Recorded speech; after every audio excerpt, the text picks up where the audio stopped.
Did you come up with the Amazon box smile design? Yes. How many people do you think have seen that? How many people is an interesting question. I think that somebody had worked it out, that just the logo printed on packaging had been printed on packaging about 100 billion times.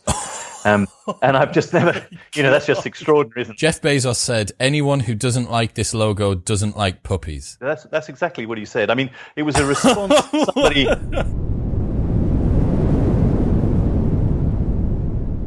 Bruce, so good to speak to you. How are you? I mean, I'm very well. The sun is shining in West Dorset, so I'm very happy. Very happy right now. For the people that are only listening, you're going to have to imagine, but I've got some colour in me somehow today. I've spent a couple of hours in the garden reading and prepping for this podcast, and somehow managed to get some colour in me. I know it might not come across on the thing. It'll be Video Guy Dean filtering it out. That's the only reason that you can't see it. Right. First things first. Did you come up with the Amazon box smile design? Yes. How many people do you think have seen that? Everyone that's listening, think about the last Amazon parcel you got. It was probably this morning. The fact that underneath Amazon, there's a little smiley face, but it didn't used to be like that, apparently. I went on your website. It didn't used to be like that. It used to be the other way, like a frowny face. Tell us about that. Yeah, so that's how many people is an interesting question. I think that somebody had worked it out, that just the logo printed on packaging had been printed on packaging about 100 billion times. And I've just never, that's just extraordinary, isn't it? That's just packaging. That's let alone not on side of aeroplanes or lorries or on websites, which and gift cards, all the rest of it. So that's just an extraordinary thing, isn't it? When you design something and you're responsible for drawing it, and then it's repeated so many hundreds of billions of times, it's just unbelievable, isn't it? I suppose we didn't think it was ever going to be as big as that. Obviously, who could have imagined? I'm sure even Jeff Bezos didn't realize it was quite as big as he's got now. I think it was about 20 years ago. Amazon were they were the biggest bookseller, online bookseller, if you remember, and that's all they did, just bookselling. And we have an office in San Francisco, and we were working on a lot of .com boom and the subsequent bust kind of companies around the kind of 98 type time, and Amazon wanted to change their business model from being just an online bookseller to sell everything on the internet. And so the meeting with Jeff Bezos was the brief from him was we need to tell everybody that we're now selling everything on the internet, not just books. And we also need to tell everybody that we are the most consumer-friendly. We want to be the most consumer-friendly company on the internet. Because at the time, although that seems like everybody does that now, at the time that was quite a big deal. And so those are the two things we had to communicate. And logo design is about communication, and so you have to try and find the unique thing that is to do with their name and what they're trying to communicate. So Amazon, we were lucky, or we looked hard, I guess. There's an A and a Z in Amazon, if you think of the name. And so an arrow that went from A to Z means everything, right?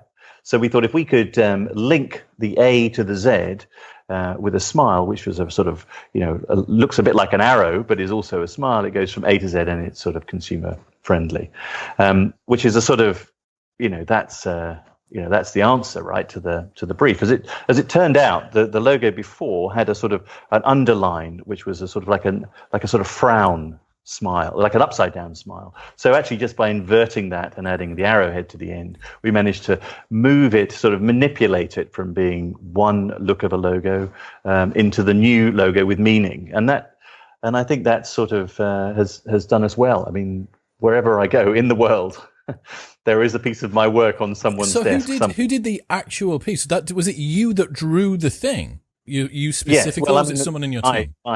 In my team. He was a guy called Anthony Biles. Smiles Biles, we called him after that. No way. That's cool. Congratulations, Anthony. Your work's been seen by billions and billions of people. Am I right in saying Jeff Bezos said anyone who doesn't like this logo doesn't like puppies? That's exactly what he said. I mean, it was a response to somebody in his team. You have these. There weren't that many people in his team. It was very kind of talk to the main man and the key people. But there was somebody in Consumer Insights who said, "Shouldn't we at least test this with consumers?" And he was like, "Really? If you don't like smiles, you don't like puppies?" And so, yes, that is a truth. And actually, the sort of you try and capture a little bit of the personality of the company in the logo. It's just a symbol. It can't do everything. But actually, Jeff Bezos has a very sort of guffawing laugh. And somehow, when I see that smile, it reminds me of him. Jeff Bezos encapsulated in type and type. Yes. But it is amazing when and I think that's part of the joy of graphic design, and what I love so much about design is that when you do create something which has something good about it, that literally billions of people could see it. It's not a one-off. It's designed to be published many, many, many times. It's a legacy, right? Yeah, it really is very transcendent. I mean, hearing the richest man on the planet behind probably the single most popular consumer company on the planet, likening the logo that you made to puppies. There's not many higher accolades that you can get than that, right? I mean, where do you go from there? Yeah. Exactly. Is there anything better than a puppy? Yeah, no, that's it. I challenge anyone listening to tell us anything that's better than a puppy. So we've kind of skirted around it. What do you do? What is Turner Duckworth? So Turner Duckworth, we're graphic designers. We design logos and the packaging and the visual identity for brands. So how would you know things that we've done? If you walk into any supermarket and you pick up a piece of packaging, somebody has designed that packaging. And what I mean by that is they've designed the logo, the colors, the typography, the illustration, the photography has all been created by somebody like me. And so that's what we do. We create the look, the visual identity of a brand. And the way that sort of starts is often on packaging design, because that is the one piece that everybody gets to see. And has to, it's really the closest thing you get to the product itself. So, for example, we redesigned everything for Coca-Cola about 10 years ago, probably now.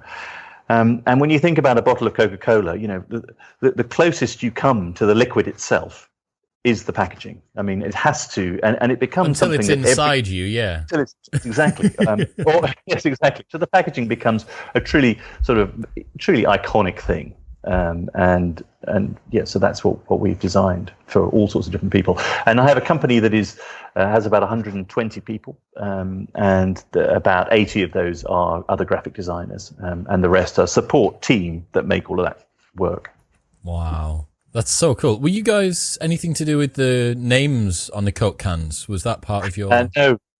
Yeah, you had to bring that up, didn't you? Sorry, Bruce. Awkward. It was around at the same time. But no, that was done by an Australian team at Coca-Cola. The designs look lovely anyway, even the ones without the names on. They look lovely as well. Well, it's a sort of interesting, when you have a company, we started by working for lots of tiny little brands. It wouldn't be unusual to have seen our work for startups. So, for example, Innocent Smoothies, when they first started, we did the original bottle, the shape of the bottle design. And that would have been a typical kind of client of ours back in the day. And then as we got more successful and the bigger guys came to see us, and ultimately the biggest brand in the world was Coca-Cola, consumer brand. And so to design that was an amazing thing. But of course, what they loved about our work, which is the reason that we got the job in the first place, was that we were able to get across a kind of interesting looking design across all different sort of touch points, which is every time you sort of see or touch the brand, for small companies. And they wanted to do the same for a big company like Coca-Cola, which Coca-Cola and those kind of companies can come across as the kind of enormous corporate giants. And who wants to have any kind of consumer relationship with those kind of companies? They seem austere and like a big system. And so, although we designed the packaging to start with, then we design everything else and the way and guidelines for the way everything looks. And our idea with Coca-Cola was to stop it looking just like a big corporate giant, but to give it some kind of friendliness and humanity, like there are actual humans in the Coca-Cola company. There must be somewhere. Rather than there are. I'm sure there are. I know there are. Rather than just a sort of big old corporate giant. Well, bizarrely, with the small company, you already have that brand communication just naturally. You know the size of the company. Everyone knows that Coca-Cola is big, so it makes sense that, oddly, from a signaling perspective, the small company wants to potentially look more corporate because it signals that they have gravitas and they're established within the market. And then you get to the point where you have gravitas and are established within the market, and you're desperately trying to look like John down the road who's just started his little company. Yeah, I mean, that's exactly true. There must be a sweet spot for the type of brand at exactly the right moment. But when you've got a brand that's 125 years old, like Coca-Cola, it's constantly reinventing itself. Yeah. So that's exactly I guess consumers are also looking for new things, and they don't want to just be buying the same old stuff all the time. And certainly, if a brand like Coca-Cola starts to look old-fashioned, it's been around for a long time. You can see sales drift off. So what we do is keep them up to date. People say to me, "Oh, what do you really? Can't really have designed the Coca-Cola logo because that's been around for 125 years," which is true. Interestingly, that Coca-Cola script, it's called the Spencerian script, was actually was taken from the original of that was actually taken from the handwriting of the accountant at Coca-Cola, who accountants back in the day when they had those big ledgers had the most amazing calligraphic scripts. And so, that's where it originally came from. And over the years, that has been slightly tweaked to make it a little bit more legible and a little bit more beautiful. And although consumers and customers and people, I don't really like the term consumers, but that's what we all are, right? You don't notice the difference necessarily all the time, but it stops the brand. What we do stops that kind of brand becoming old-fashioned. Yeah, it must be a challenge. There's so many doorways I could go down here. It's like I finally get to speak to Santa Claus and ask him how all of the toys are made. This is kind of how it feels a little bit. But I'll tell you if you ask the right question. Yeah, I'm desperately trying. I promise.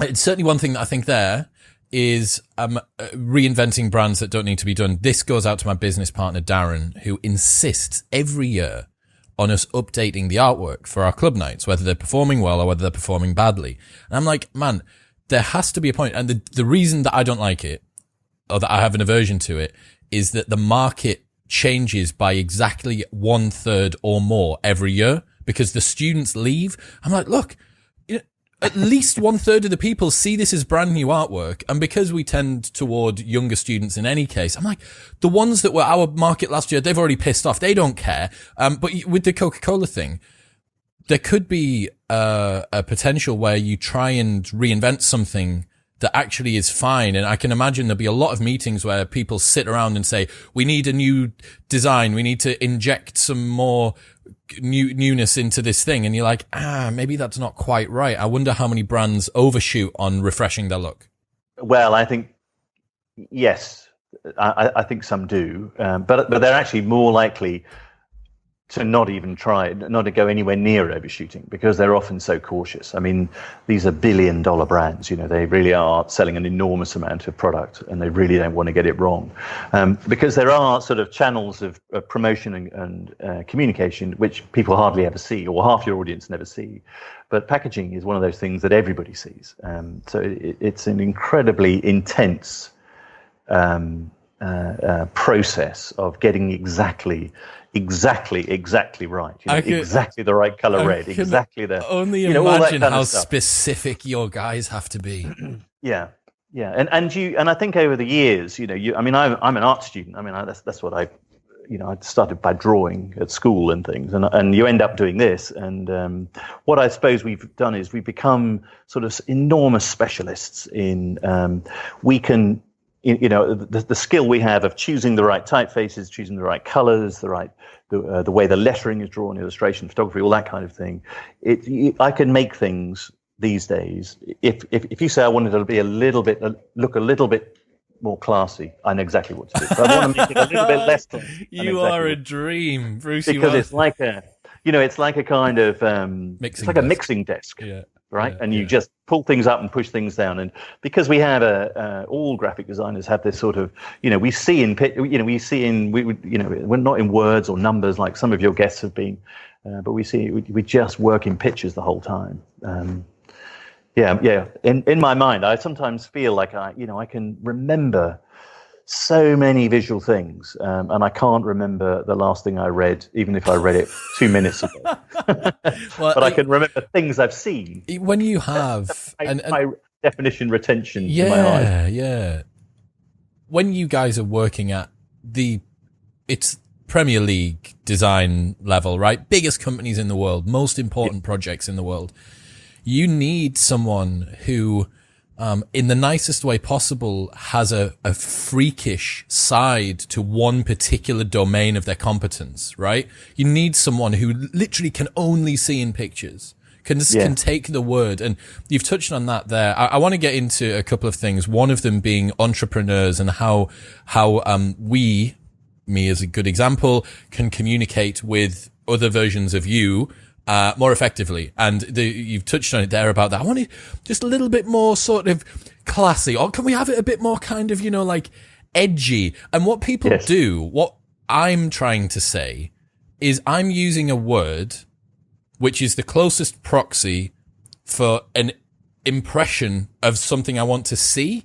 And that's so inefficient. Like, it's so many steps removed, but the fact you guys being able to take that and then have the skills to deploy it. Yeah. That's where, I think the skill is, particularly when you come to do things like a logo, for example. I mean, Amazon is just it only prints in one color. You can't, there's nothing you can do really with color, particularly. It's only got, just a few letters. And how do you communicate all these things? And so we spend a lot of time when we've got a design, figuring out the reason why that design is the correct design for the client. And so we would use a lot of the words they've used, the edgy, the classy, all those kind of words, and explain how that manifests itself as a visual. So if it's classy, what does classy mean visually? I know what it means. What in your head is it the same as in my head? And so you could, by going through every single kind of personality trait that they're trying to communicate, you can sort of narrow it all down graphically to something that makes sense at the end. And you can sort of see in a typical presentation, in a good presentation, you can see clients kind of nodding along, and you go, so this is the answer, and they nod. And they go, thanks very much. That was great. How did you do that? So you often only show clients, probably a maximum of 3 solutions. Why? Because actually, it's much easier. It's much easier if I were to give my team designing a logo. They go off and they come back and show me the logos that they've worked on for a few days, and there's maybe 50 logos there. Now I could take that to a client and I could say, we've done 50 logos for you. Which one do you like? But then actually they're then put in a position where they're becoming me, a creative director, because my job is to take but the best and only show the very best to the client, and hone them until they're perfect. And I think it's a kind of lazy to show more than 3. In fact, the hardest thing would be to show them one solution, because then it would have to be absolutely spot on. It tends to be that you should have to show clients more than one, because the way they describe what they want has slight different nuances. So you have to just tease out from them which one they really mean. This is a bit more classy. This is a bit more edgy. This is a bit more whatever it might be. Yeah, exactly. But the principle and what you're trying to communicate through the symbolism is exactly the same. Yeah, that paradox of choice is a real thing. When you have the entire world of shapes and colors at your disposal to make something from, it's going to be challenging. So, you design. You said packaging, the way that products look and stuff. If you want to put wings on a McNuggets box, can you do it? Can you just say, we really think that the wings would look good? You mentioned about something having movement in it. Yeah, sure you can. It's it's all possible, right? You have to. I think consumers are very, they think long and hard these days about recyclability and sustainability. And if the wings you put on the McNuggets box are completely frivolous and superfluous, then they probably will think they're not stupid. That's exactly what they'll think it is. Frivolous and superb. So I think we have to think like consumers. I mean, in the last 10 years, our relationship with those kind of brands has changed, because we do, particularly with food brands, because of course we deal with the aftermath of the product. The packaging is litter, and whether it's recyclable or it's not recyclable, we have to deal with that much more than we used to. We used to just throw it in the bin and forget about it. And these days we have to sort it out, and we're very aware of what's good for the environment and bad. And so I think, and brands that are excessive, consumers don't like them, which is fair enough. Okay. I find it so fascinating that you start with the packaging and then work from there.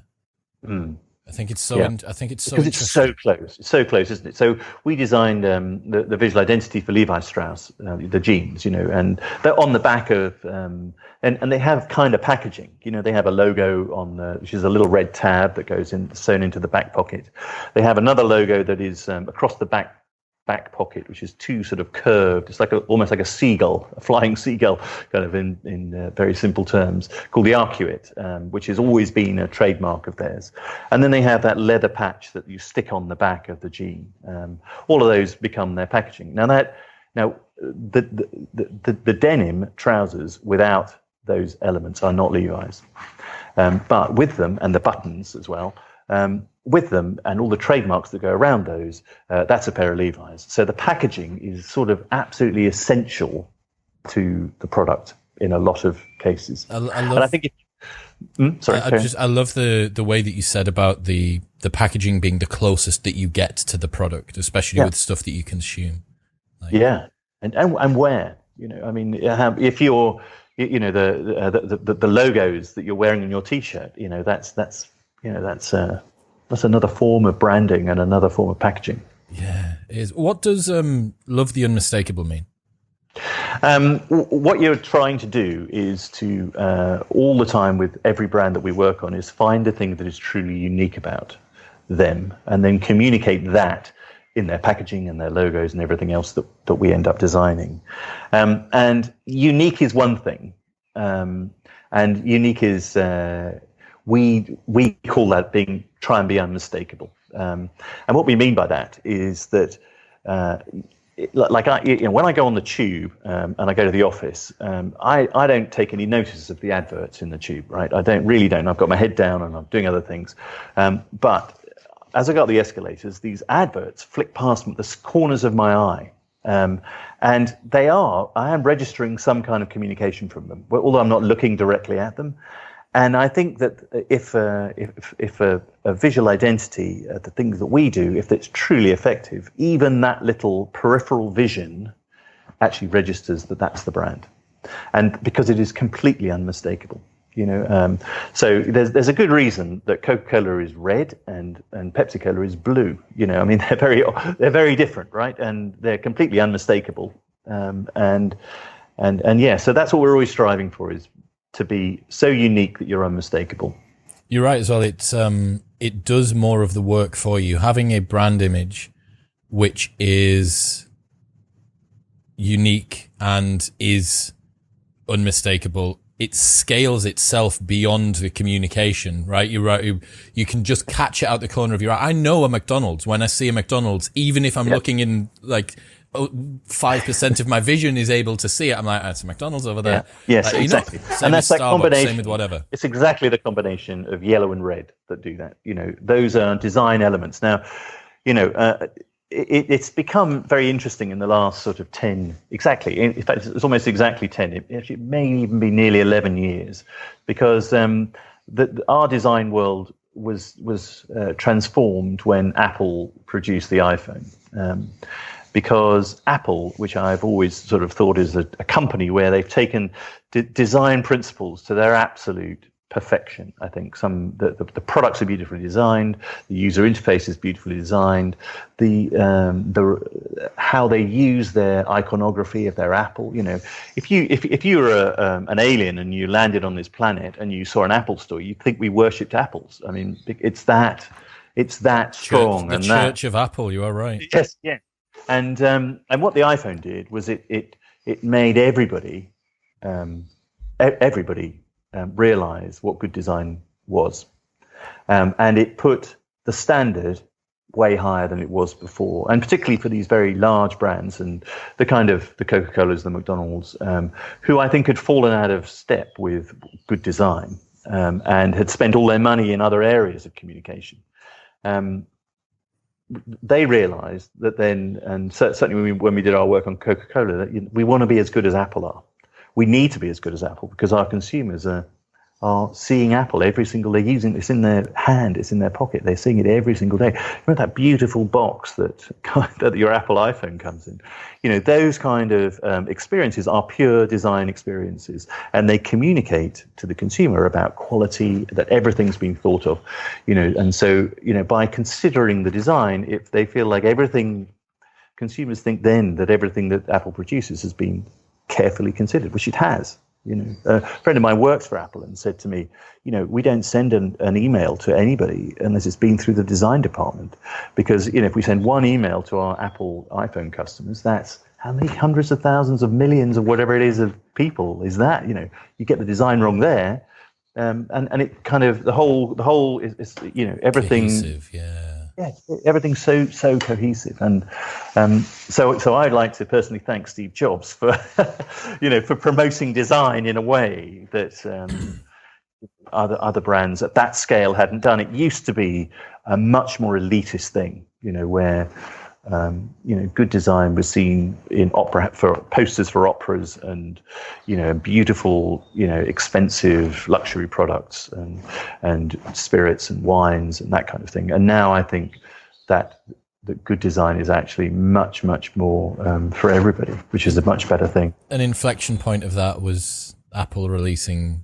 the iPhone. That's so incredible that a whole, it's not as if what you're doing is new media. People have been designing stuff for ages. Oh yeah. And you can just, you look at the great logos of our time. Probably the greatest logo is, it depends on your religion, but the Christian cross is a logo. It's a representation of the Bible, and a great, not a great example maybe, but the swastika is also a fantastic piece of design, graphic design. It's based on the Hindu symbol for peace, I think, oddly enough, and actually, but it was an incredibly powerful piece of graphic design. Not sure I believe exactly what the company stood for in that case. Yeah, well, you don't need to, do you? It can stand alone as a good piece of art. As a good piece of design. Yeah. I remember. I don't know whether the listeners will be able to, but I remember buying phones maybe a BlackBerry in 2008 type time, 2009. And I remember getting that out of the box, and it would be wrapped in cellophane, and there'd be a huge piece of documentation that came with it, and a big warranty guide and all this other stuff. And you are right. When you now purchase, especially Apple are the elite minimalists when it comes to this stuff, right? And you're correct. Opening it is one of the most joyous experiences of using it, which is again very transcendent, very, very interesting. And really, every point that you touch a brand, whatever that brand is, should have the equivalent of that. Should be as good in whatever worship. It's unlikely to be as expensive and as beautifully produced. But I remember we did something for Coca-Cola, which was they had these little. So we did the packaging, and we did and all these executions all over the world were being done by local agencies. But one of these executions came back, and it was, that they said, we always have a little drinks mat that goes when you're on an airplane, and you order a drink. It comes, Coca-Cola provide the little circular drink mat that goes on your tray table, and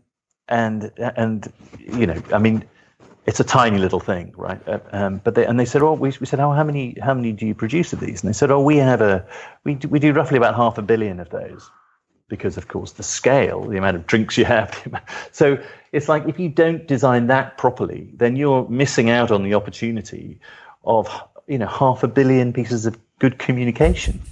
You know what I mean? So these small, tiny things should be treated with care and attention. Yeah, it is this integrated, cohesive, and unified movement. This unified front, like a war, troops moving in battle type thing. They all go at the right time, at the right pace. I think definitely seeing, and you are right. Like I notice a change in the way that brands communicated pre-iPhone and post-iPhone, and it definitely does feel like that was an inflection point. There might be some people listening that are thinking, well, this is interesting from a consumer perspective, but I don't really know how communicating with someone like yourself, a creative director or a graphic designer or whatever, is that interesting or that important for me, I suppose, in my life. But I challenge anyone to not have a problem with a graphic designer at some point in their life. Like everybody, you've got your mum's 50th coming up, and you've got to make a Facebook cover photo, a banner for Facebook, or you brothers started a dog grooming service. So you post recommendations online saying, does anyone know any good local graphic designers? And you get a million different things that come back. So I want to ask how, as a client and also as a graphic designer, I know that our designer, Johnny, will be listening. Shout out, Johnny, you're awesome. A bunch of other graphic designers, creatives and stuff like that. How can you ensure, from both the graphic designer's perspective and from the client's perspective, that the brief and the communication between the two is as smooth as possible? There's no superfluous stuff in there. It's as efficient but as thorough as it needs to be. Have you got some strategies of how you do that? You mean between the client and the graphic designer? Correct. Yeah. Yeah. Well, how does it become? I mean, I think back in the original kind of graphic designers who were originally like graphic designer used to be called commercial artist, right?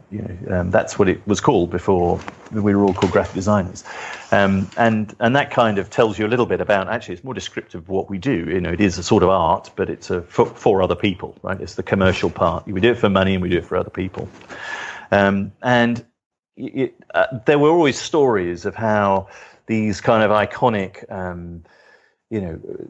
spearheading graphic designers would stand on the windowsill of a 10-story building saying, buy my idea because it's so brilliant and I'll throw myself off if you don't buy it, it's that good. We don't do that anymore. We don't need to do that anymore, right? And so I think the communication is just, it has to be, see, what we're always looking for, what as a graphic designer you're always looking for, is that, as I say, we think in pictures.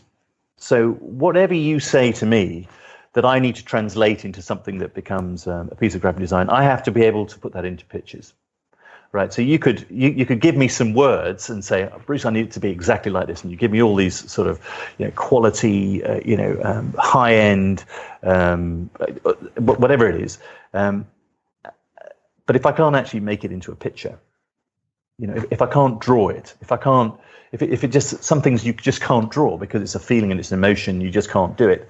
And so I think the communication has to be, like, the designer has to speak to the client and explain that kind of thing to them, so that whatever they say, they could give them a 200-page marketing report and say, no, I need a logo, can you do it from that? And you say, well, there's no way I can condense all of that into a logo. You've only got one color and 4 letters, or whatever it is. There's no way that can happen. So I need to I need to tease out that conversation between the client and the designer. Has to be teasing out of the really, really important bits of information. What do you really want to say? What do you really want to communicate? And then when you've all agreed that that's the right thing, then go away and work at it, and then come back with solutions that really do answer those 4 or 5 words, whatever it is, that has to. And so there's no room for getting it wrong. Should you always do your first briefing in person? Oh, always, yeah. Because how do you know Jeff Bezos has got a guffawing laugh if you've never met him? Why do you know that smile is right for him? That's not the reason we did it, but it nevertheless is part of the personality of the company. So absolutely, whenever you design for example, a beer, like a brand of beer, and you design a new beer, if you go to the brewery, there's always, you'll see things despite what the client will talk to you about, you'll also be observing all these different things, the way they brew the beer, the way the hops come in, the way, the shape of the, whatever it is, the stills or the type tons of people that are brewing there, or the pigeons that rest on the things outside. Exactly, and there's always, and there'll be a weather vane on top of the brewery, and you'll go, oh, that's interesting, or the brewery gates will have a bit of curly metal that'll inspire you. So yeah, you have to really immerse yourself in it and see them. I love that. I think that's a very sort of holistic, artistic, all-encompassing view. I think that's a really cool way to do it. And I guess as well, the implication is, as a client, if you have an agenda and if you're desperate for your designer to not come up with something, you're going to have to strap blinkers to the sides of their eyes so that they walk through the brewer or your particular premises and don't look at the pigeon over there. That weather vane's not for you, and this isn't a thing, and blah blah blah. Yeah, don't look at the gates. Yeah, maybe. I think that there's, some clients would definitely make a mistake of saying, "This is what I want. Now can you go away and do it?" And really, what you're trying to say is, "This is what I need to communicate. How best would you bring it to life?" I like that a lot. So, one of the things that we touched on before we started, which I think is a really fascinating topic, is how creatives can commercialize their ability. Now, I know one of the guys that works for us at the moment, Ben, who will also be listening, fine art student in his final year of his master's at Newcastle University, just an amazing display, which unfortunately he never actually got to do because coronavirus kind of killed that, but unbelievable, like phenomenal stuff that he did.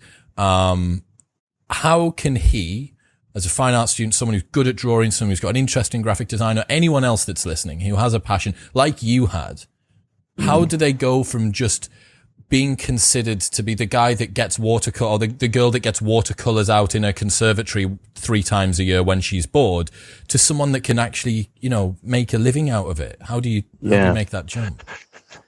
Well, I think, in terms of graphic design, and I don't really know how you do it with fine art. Obviously there are some amazingly successful and rich and, fantastic artists, fine artists, but in graphic design world, what we do is we do work for someone's got a problem, usually a commercial problem, or an opportunity that they need a graphic design to help them with in order to make them more successful. And so what we do is provide part of the solution that makes them more successful. So we do have a value. What we produce actually has a value. That Amazon, I wish just thinking about it now, I wish we had charged for the amount of times it had been used. That was what I was thinking. If you'd got it per impression, you could have charged. You could have charged an unbelievably low price. yes, exactly. Yes, I should have. Yeah, we should have done that. That would have been a great 2020 hindsight there. But no, what we do is we do things that improve people's businesses, and there's a genuine commercial benefit in us getting it right. So therefore, we get paid for doing it, and the higher up you get in the kind of, if you're the best in the world at it, should get paid the best in the world for doing it. And so you can, I think what's amazing, because you're absolutely right. I started off as just being good at art at school, and then went to art college. And so what future is there for that? I know loads of people that were just good. Like my mum was just good at art, but she's she's not running Amazon's new logo campaign. No, that's right. So, it's just, you just have to do something where there is a proper financial benefit to a client for using you. If you get it done properly and you get it done well. We did that Amazon logo 20 something years ago, and it's still being used. That wasn't, it was expensive at the time. I'm sure someone said it was too expensive at the time, but now looking back on it, it was cheap. That's because Jeff Bezos driving that price down, getting himself a good deal. Yeah, and also I think that something to be very aware of as a designer is that often it is your, some people think being a designer is a kind of gift, but it's also kind of a curse at the same time, because you can draw things and visualize things, and you think in a different way to a lot of other people in business, but also you can't kind of turn that off either. So, wherever you go, you'll look at your friend's house and you say, "Oh, I wouldn't have painted it that way." But also, it's sometimes they're prepared to do the work for not much money, because they just want to do it, because that's just what they just need to be producing in them. And you have to be very careful of that, because what we do is produce something that does have a commercial value and a benefit, and so you need to charge the right amount of money for it. And so in my business, we have people who talk to the clients about money, who is not me. So I can be as enthusiastic and love, from a pure design point of view, love the opportunity that's about to present itself, and truly, genuinely love it. And then I leave the room, and they go, "Bruce, you need to go now, and we need to talk about money." The parents are talking now, type thing. Exactly. Yeah. Yes. Somebody else needs to talk about the money, who isn't the person who is going to be creating the design. Because I think that then it's just such a conflict, because you're so desperate to do the opportunity. But I remember years and years ago, there was a recession, probably middle of the 90s sometime, and 1990s, and we were working for Schweppes, the soft drink company, and they had decided that they needed to pitch out the design for a new soft drink they were producing, and they had a maximum fee that was going to be £5,000 to pitch, because we'd never do any free pitching. We always get paid for it in our industry. And I said to my dad, I said, we just started this business, and I said, I don't know if I can do that. I said, I know it cost me £8,000 to do the work, and they're only going to pay me £5,000. The other agencies have said they'll do it for £5,000, but I don't think we can do that. And he said to me, he said, what you're trying to do is service your clients. And he said, the worst service you could ever give your client would be to go bust in the halfway through the process of designing, because literally nobody would have anything and nowhere to go.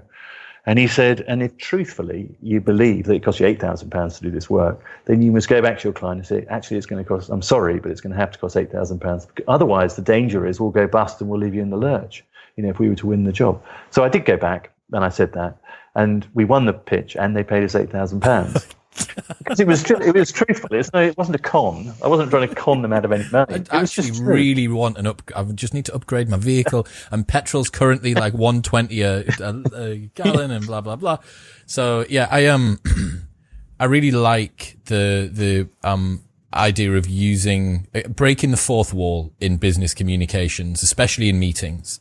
I think that the days of very stodgy business meetings where the elephant in the room isn't addressed, to me, seem to be very, very dead and buried. And perhaps that's just my proclivity. I'm sure, I can't imagine that in civil engineering there's many like jokes that get cracked. But when you're talking about trying to uncover everyone's biases and elicit the responses that you all are hiding, and sometimes even you yourself as someone of, however many decades it is of experience within this industry, you might need some work from your client or your partners in kind of dragging that out of you.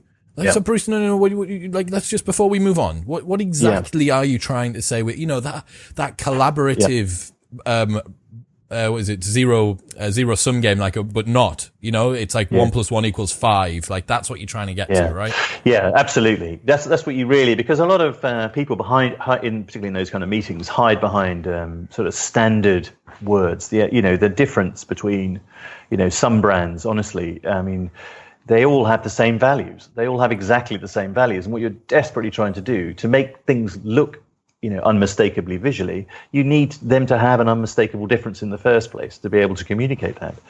And so you're desperately trying to uncover that. And sometimes it is literally you've done the meeting and you thought, well, okay, we'll go with the best we've got here, but we haven't really got the answer. They haven't really opened up.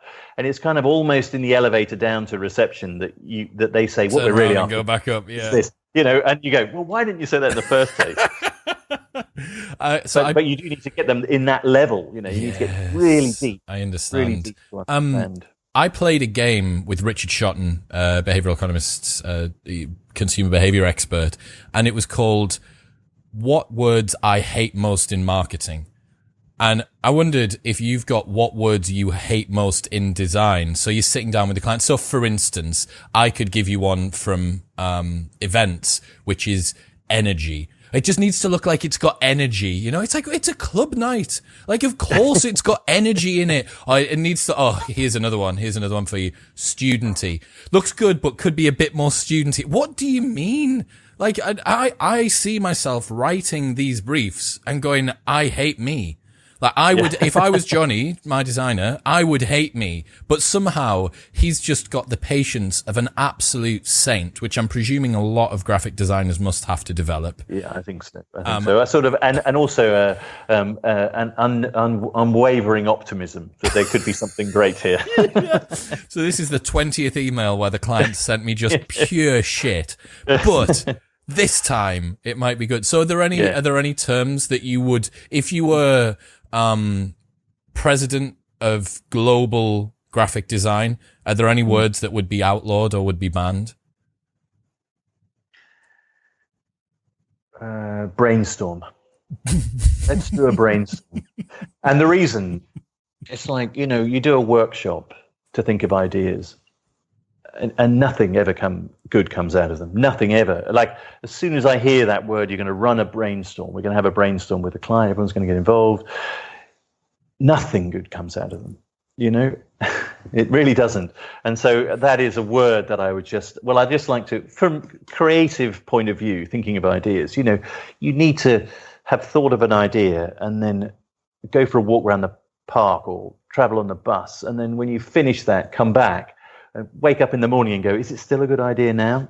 Probably not. We don't need to think of another one. Like, they don't happen with 25 people in a room, all collaborating and throwing ideas. They just never happen. Everyone comes away from them thinking, that was great. We all had such a great creative time, but we produced nothing from them. I think they're completely overrated. You have a proxy for creativity, don't you? Which is actually that the creativity is being masked under volume and just kind of velocity of it's a this and it's a this and it's a this. It's like, put 25 people in a room talking about anything and they'll say a lot of words. Yeah. And nothing, I don't think I've ever seen anything good come out. I mean, I've seen, good connections with people come out of them, but not actually any good ideas. But actually, going back to that word studenty, I sometimes think studenty, and people say that, that idea is a bit studenty. And what they mean is it's a bit naive. But actually, sometimes I think that actually a student idea is pure. It's sort of it hasn't had the effects of 30 years in the design business, lavished upon it. So actually, sometimes the student idea can be the best idea. So I actually quite like studenty. To me, is actually these days, I think it's quite a good thing. I get it. I think what we mean when we say student is more bottles of VK and girls in denim shorts. I think that's kind of what we're erring towards. But I think from a design perspective, you're probably correct as well. So again, I'm going to ask you a challenging question. This might be like, again, I did this to Richard, choosing your favorite children. But do you have a top 3 designs, or it could just be some that come to mind of all time? There could be your work, there could be other people's works, just stuff that you love. Yeah. I mean, I love logos. I love the FedEx logo. Have you had a good look at the FedEx logo? Red and black? Red. It's sort of a purple and orange, actually. Okay. And what it does in between the word Fed and the word X, I think it's between the E and the X. The negative space is an arrow. No, yeah. Can you see the little arrow in the negative space? Yes, I can. Yeah. Okay. And I just think it's a delivery company, and that's it's strong, it's bold, it's distinctive, it's unmistakable, and it's also got a little fun little idea in it, which is in this negative space is an arrow. Now, negative space is something which is the space in between objects. So when you go to art school, it's something that art students know about. When you draw a still life, I remember somebody saying to one of my teachers saying, right, there's a jug and a glass of water. They said, now to get the proportion of the jug and the glass of water right when you draw it, if you draw the space in between, so don't draw the glass and then draw the jug next to it, draw the space in between, look at the space in between, then that's what a negative space is, right? It's the space in between things. And that allows you to get those two things in proportion to each other. And it's a technique that graphic designers use all the time. And so what you're seeing in that FedEx logo is that I can see very quickly, first thing I look at is that arrow. I look for the negative space all the time. And it's a wonderful thing because it's a very, somebody said great graphic design was something that gives you a smile in your mind. Like when you see it, you go, oh God, that's great. I love that. And I think that every time I look at that FedEx logo, because I see the arrow and I think, oh, that's pretty smart there. Well, I mean, it's so smart that it as a 2-dimensional image has outsmarted me for the 32 years I've been on this planet. You know, well, now you know about it, you'll tell all your friends. I can't not see it. You cannot unsee that now. Yeah, I mean, and people who had said that about our Amazon logo. The A to Z.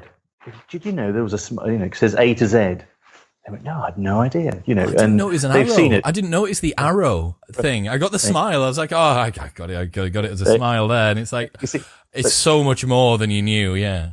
Well, and I think that's what makes a good piece of design is that the more you look at it, the better it gets. And that you don't want to just give everybody such an obvious thing that they get it immediately. I mean, it's like a great album cover. The more you look at it, the more you see, and that's what makes things great. I think depth of thought and depth of craft. Similarly, as well, I suppose you have to make it sufficiently visceral or obvious, for want of a better word. It has to emote very quickly. Richard, on the most recent episode, dropped this statistic. I think it's 98% of online content is looked at for less than a second. Oh, yeah. I can believe it. You're talking about an unbelievably short amount of time. So you as a graphic designer not only have to make something which is like this beautiful, timeless, legacy-inducing layers upon layers of brilliance, but also immediately gratifying and recognizable and all the rest of it. And I suppose that's why you guys get paid the big bucks. That's right. That's exactly right. Because you need to do both, and it's not easy to do both. Yeah, I bet it isn't. Any other adverts or bits of packaging or stuff that you love that come to mind? I mean, you can't not love the iconic Coca-Cola bottle, can you? Because it is the curvature. Who did that? Do you know? The contour bottle. Now, I don't know actually who did it. I know that it was designed originally by mistake, in that, which is probably why it's so unique. Somebody originally thought that Coca-Cola had cocoa beans in it, and the bottle doesn't. And the bottle originally, the top half of it, the most curvaceous top where the shoulders are, was in the shape of a cocoa bean, and that's why it's got this curvaceous shape. So that's where the very first bottle came from, which was a mistake. Raymond Loewy. Well, Raymond Loewy, he didn't design it originally, but he sort of perfected it. And one of the ways that he was allegedly said that it wanted to be so distinctive that if you were to drop it and pick up a shard of that glass, you know it's from that shape. Wow, how beautiful is that? That's so cool. I love that. The fact that you could take it to pieces and still from one component part be able to work out what it was. Yeah, because it's so distinctive, it's so unmistakable. So that has to be probably the most iconic piece of packaging there is in the world, I would imagine. And then I think I go into other areas. I think, I love all sorts of other design. I love car design. I think that's it's a weird thing at the moment. Cars are a weird thing at the moment. They're not so popular. But the shape of a car and that has an enormous emotional value and a technological value, and I think there's some and these things are part of our lives. That's what I love about them so much. All those pieces I've mentioned, the Coca-Cola bottle or the car design or whatever, we use them every single day. It's not some beautiful object that you stick on a shelf and you look at and say, isn't that a beautiful piece of design? It's things you use every day. I think that's what I love about it. That's why I love working on sort of these huge brands. It's because art. It's your art in motion, isn't it? Yeah, it is. It really is. Yeah. Somebody was talking to me about when anthropologists, when they study ancient cultures, they look at the material culture, the things that were left behind by the culture, and from those things that they dig up, the archaeologists dig up, they can tell the lifestyle of that particular race of people. So they know the difference between Saxon and and Norman because of the design of the pieces that they find in the ground. They've no idea. They've never met anybody from those eras because they're all dead. But they make deductions based on the material culture they leave behind. And I think that that's what we're sort of doing as designers at the moment. We are producing the material culture of our era. And so in thousands of years' time, they can say, oh yeah, people, they loved, Apple design, they loved the curve and this beautiful screens, and, it says something about us. And I just think that should be the most brilliantly designed stuff because it's part of our lives.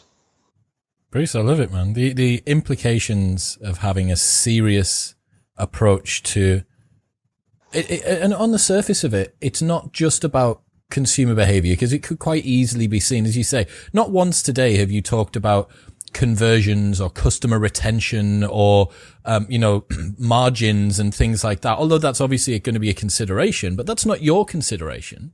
What you're thinking about is something totally different to that. Yeah, I'm thinking about I'm thinking that if you're trying to sell more, we've just done Special K, right, for Kellogg's, right? Great. Yeah, and it looks different now, and I think it's a really good job. I really like what we've done. What I'm trying to do is, I know what they need to do, which is to sell more Special K, right? And you can do that in a very basic way. You could do it in a very basic way. You could do it in a very mediocre way. But I don't think that you should do it in anything in a mediocre way. I mean, you could probably get more sales by, I don't know, making a picture of the bowl of the cereal look a bit better. You could do a little bit of things, those kind of things. But I think you should look at that design and you should transform it into something that is truly great piece of design. And of course, by doing that, it will get you more customer sales. I mean, we're all in it for the same thing. We still want to get people to buy more Special K. We want to do it in a way that gives the client the design that will last a long time, and that stands out and is genuinely unmistakable. Because then there's so much value in that for the client.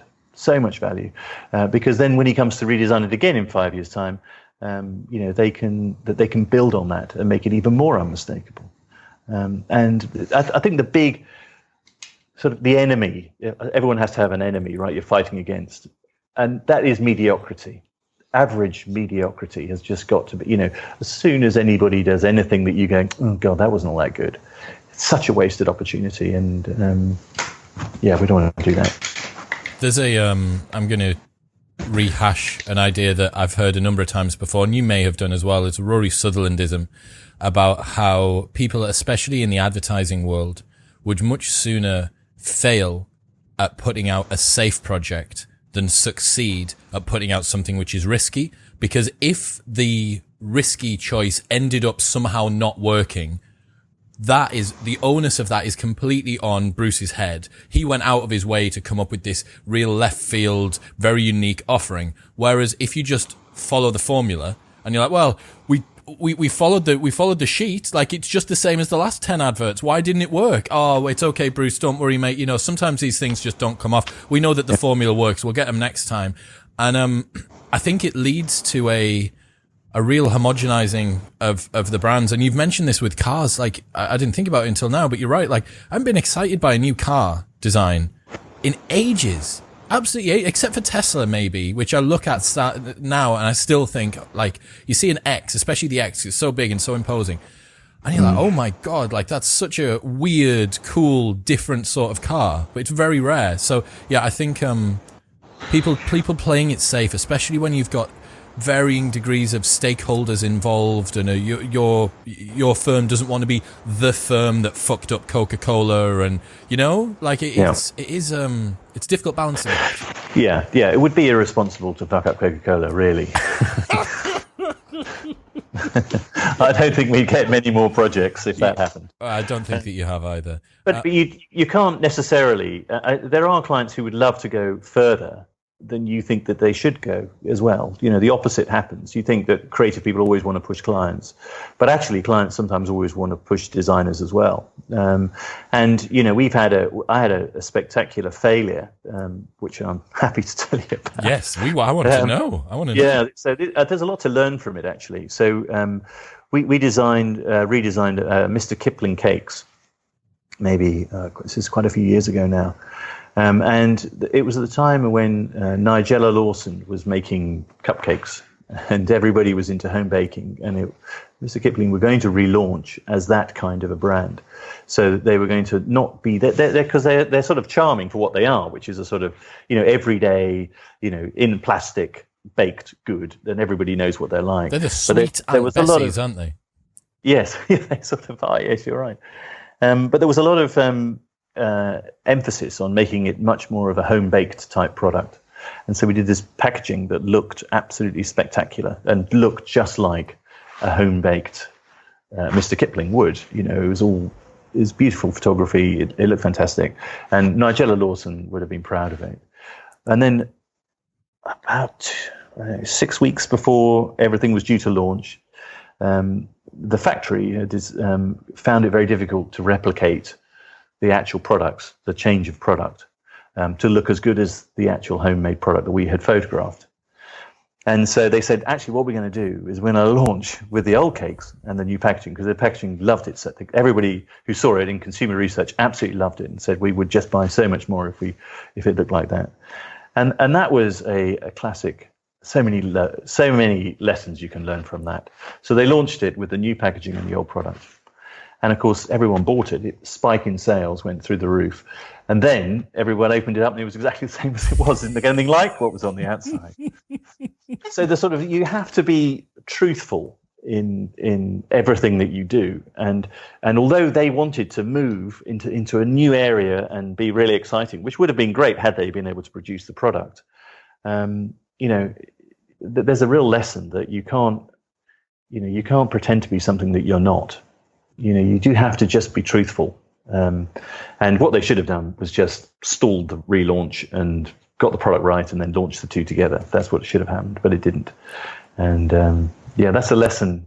And we haven't had many failures, but that's a fairly spectacular. I can't believe that you've been flummoxed by baking. Like you've got everything right, and then some fella somewhere in the factory put too much butter in, and now you've got your designs knackered. Well, it doesn't work. It's because what you're trying to do is be unmistakable in what you're trying to visualize, but you're also trying to get the truth of what the product is out to people, so that they're under no illusion. It has to be honest and truthful and decent and exciting to look at, and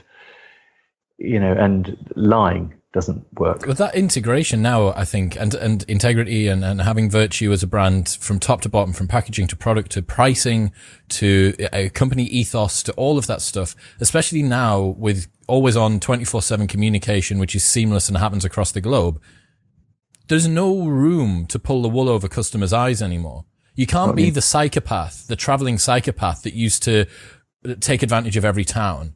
And then, I'm done there now. Like, let's snake oil salesman my way to the next one. Like, there's none of that anymore. You see brands, you see people say sentences. Milo Yiannopoulos, I was reminiscing about Milo Yiannopoulos' fall from grace. Like, one sentence on one podcast, and that's him gone from the entire public sphere. Done. You're like, oh my God, Sargon of Akkad, his entire Patreon gone. One sentence in some bizarre corner of the internet. All of these different people, and the same is true for brands, even more so for brands, leverage through the roof, right? And actually now's an interesting time for brands. I mean, because, I was noticing in my, on my essential trip to the supermarket earlier, the empty shelves. And I was thinking how interesting it was that all of the kind of funky new brands that are out there were actually on the shelf still. But the kind of older, more trusted, safe brands had all sold out. The disinfectant that isn't organic and just destroys everything had sold out. Mr. Muscle is never going to struggle during a pandemic, is he? Absolutely. Mr. Muscle with Mr. Kipling and Aunt Bessie are absolutely loving it at the moment. They're all having a party around. They're not doing social distancing. They're shaking hands. Yeah, it's I couldn't agree more. It's interesting how they're behaving, and you see, Louis Vuitton producing, and a number of others now following the same suit, producing, some kind of hand wipes or whatever, or some kind of disinfectant type products, and you think that's a really good bit of branding for them. People will remember them as being a company that reacted fast. Someone like Louis Vuitton, you think is so out of reach of most people, but I think the decisions they've made as a brand at this moment are fantastic. They are. I wonder. I brought this up again recently, but I wonder how many brands are weaponizing goodwill at the moment. I think they are. I think a lot of them are doing something that is virtue signaling for the sake of it, because they think someone in a meeting somewhere, and maybe this is just my skepticism about brands that have turned a corner. And again, what that would imply, one of two things can be correct. Either the brands are weaponizing goodwill and they're using it to further their brand equity that they can then monetize in the future, or their marketing communication in advance of that wasn't sufficiently effective to make me believe that they were the sort of company that would do this off their own back. Exactly. It's actually poor marketing, probably. And the ones that jump on the bandwagon, you can see them all jumping on the bandwagon now. I think it'll have little effect on. I think your skepticism is shared by most consumers. They'll go, really, really. Well, you know what they should do? Get Turner Duckworth involved. That is the answer to so many people's problems. I agree. So link will be in show notes below, of course. Look, Bruce, today's been fantastic. Thank you so much. I've loved it. I've really enjoyed chatting, and I just think, let's design everything beautifully. Let's have a wonderfully designed planet, and the world will be better for it. That's amazing. If people want to check out what it is that you guys do, where should they go? Go to turnerduckworth.com, and everything's on there. Not everything's on there, but there's about 10 projects on there. And but just look on the internet. There's plenty out there. Awesome. Bruce, thank you so much for your time. It's been great. Been a pleasure.